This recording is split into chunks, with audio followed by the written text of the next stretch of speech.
随着中国经济的发展，旅游成了一个非常流行的娱乐项目。中国有着56个民族，每个民族都有其独特的文化特色和语言。今天猫爷要给大家介绍的是贵州省的一个民族，这个民族位于贵州省黔东南苗族侗族自治州的雷山县，本是一个原始古朴、与世无争的地方，但却因为它的开放而被外界所熟知。当地女性一年四季都只穿超短裙，而且不穿内裤，因此许多男游客慕名前来，想要一睹风采。那事实真的是这样吗？大家好，欢迎来到猫眼观察室，在这里猫爷收集了天下最新的奇闻趣事，带您进入闻所未闻的奇异世界。点赞订阅加小铃铛，精彩内容不容错过。苗族是一个有服饰文化博物馆之称的民族，而在众多服饰中，以苗家超短裙最为独特，号称自己的裙子是世界第一短，因此也被称为短裙苗。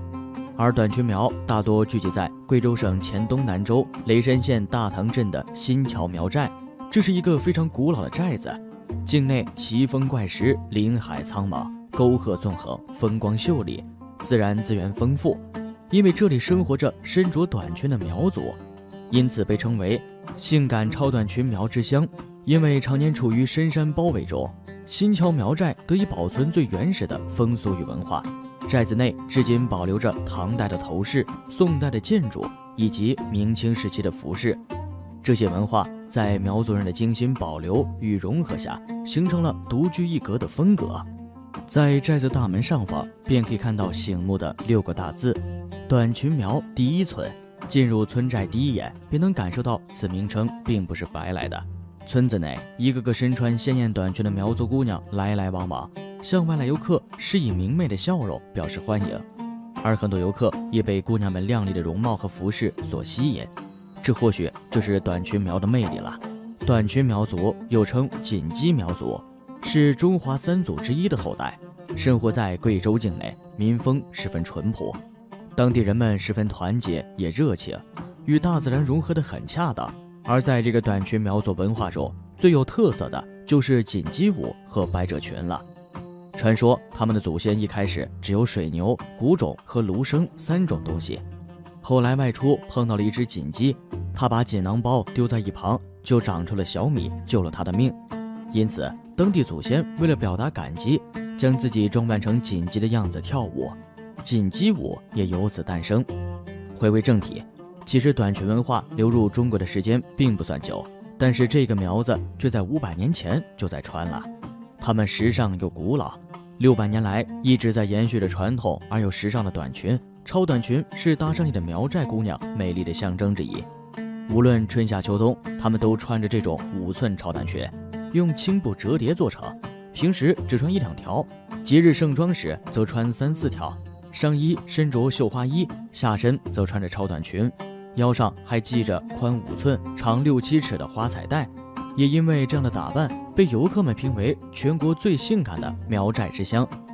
早在上世纪70年代以前，短裙苗姑娘就开始穿着这种5寸长的百褶短裙了。起初仅仅是为了遮羞，内里并不再穿裤子，因此极有原始奔放的感觉。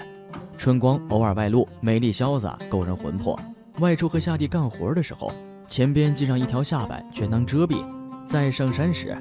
男在前，女在后；在下山时则正好反过来，女在前，男在后，为的就是防止裙子太短而在异性面前走光。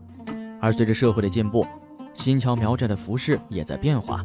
到了今天，女子的短裙一般在5至8寸长，平时穿1-2条，节日时则要盛装穿3-4条。上身穿对襟绣花衣，腿上则一般是没过膝盖的长绑腿，再加上腰间绑着长达6-7尺的花彩带。新桥苗寨的服装大致就是如此。至于他们为什么实行穿短裙，无从考证，但肯定的是与气候和劳动有关。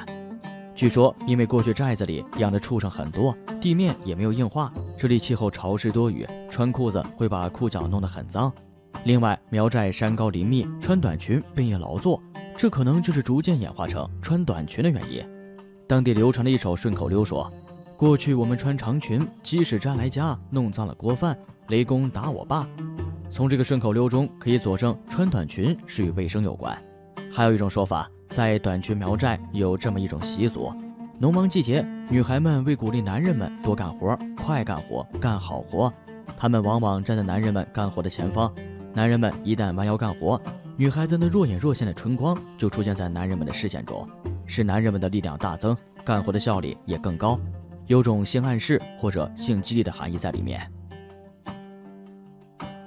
这种超短裙的褶皱和芭蕉叶的麦纹叶面一样，有着天然无花纹图案修饰。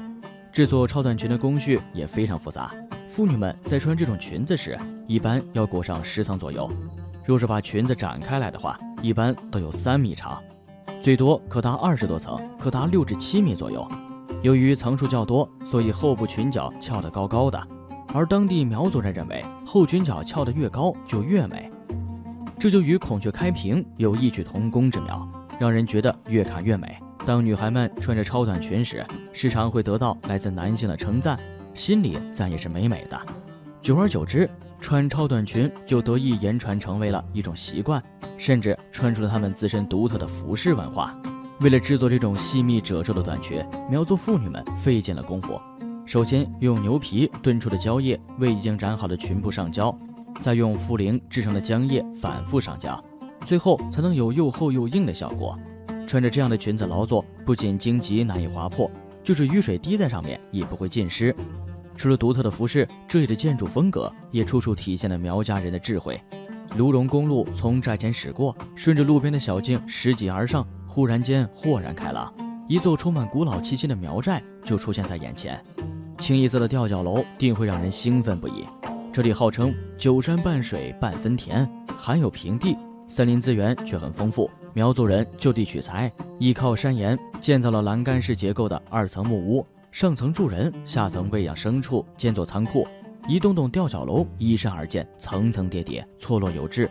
从山脚向上延伸，与大山逐渐融为一体。在村寨的下面有一个不大的水塘，家家户户都把谷仓用木桩架设在水塘中。谷仓建在池塘之上，既防火防盗，又防鼠虫蚁。同时池塘中还可以养鱼、养鹅、养鸭，